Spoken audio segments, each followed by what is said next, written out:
Hello viewers, welcome to my channel. Megastar Chiranjeevi గత 4 దశాబ్దాలుగా Telugu film ఇండస్ట్రీని శాసిస్తున్నారనడంలో ఎటువంటి సందేహం లేదు. దాదాపు 10 ఏళ్ల పాటు తెలుగు ఫిల్మ్ ఇండస్ట్రీకి గ్యాప్ ఇచ్చినా కూడా మళ్ళీ మెగాస్టార్ రీఎంట్రీతో రికార్డ్స్ మొత్తం గల్లంతైపోయాయి. వివి వినాయక్ దర్శకత్వంలో వచ్చిన ఖైదీ నెంబర్ 150 సినిమా బాక్సాఫీస్ వద్ద బ్లాక్ బస్టర్ హిట్ అయింది. ఆ తర్వాత మెగాస్టార్ చిరంజీవి వరుసగా సినిమాలు చేసుకుంటూ ఇప్పటికీ కూడా అదే ఫామ్లో చాలామంది యంగ్ హీరోస్ కంటే కూడా మెగాస్టార్ చిరంజీవి చాలా హార్డ్గా కష్టపడుతున్నారు.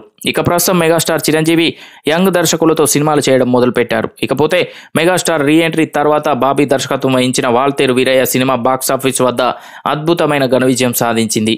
సంక్రాంతి కానుకగా రిలీజ్ అయిన ఈ సినిమా కమర్షియల్గా మంచి సక్సెస్ సాధించింది. ఈ సినిమాకి సరైన రేటింగ్ రాకపోయినా కూడా కలెక్షన్స్ మాత్రం అద్భుతంగా వచ్చాయి.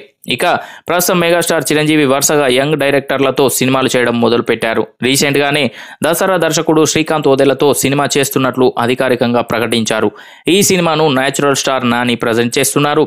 ఈ కాంబినేషన్లో సినిమా అనౌన్స్ చేయగానే అందరికీ అంచనాలు విపరీతంగా పెరిగిపోయాయి. శ్రీకాంత్ మొదటి సినిమాతోనే దర్శకుడిగా తానేంటో ప్రూవ్ చేసుకున్నాడు. నాని కెరీర్కు హైయెస్ట్ కలెక్షన్స్ వచ్చే సినిమానిచ్చాడు.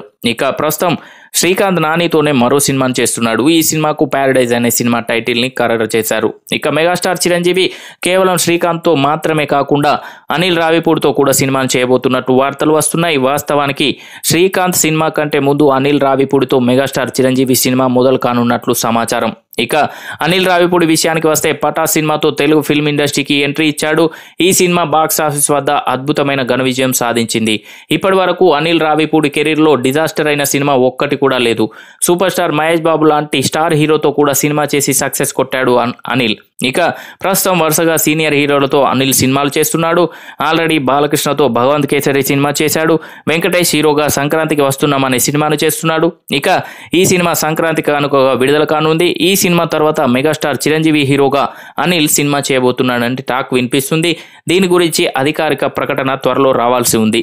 సో చూసారు కదా ఫ్రెండ్స్, ఈ వీడియో కనుక మీకు నచ్చినట్లయితే లైక్ చేయండి, షేర్ చేయండి. మరిన్ని ఇంట్రెస్టింగ్ అప్డేట్స్ కొరకు మా ఛానల్ని సబ్స్క్రైబ్ చేసుకోండి.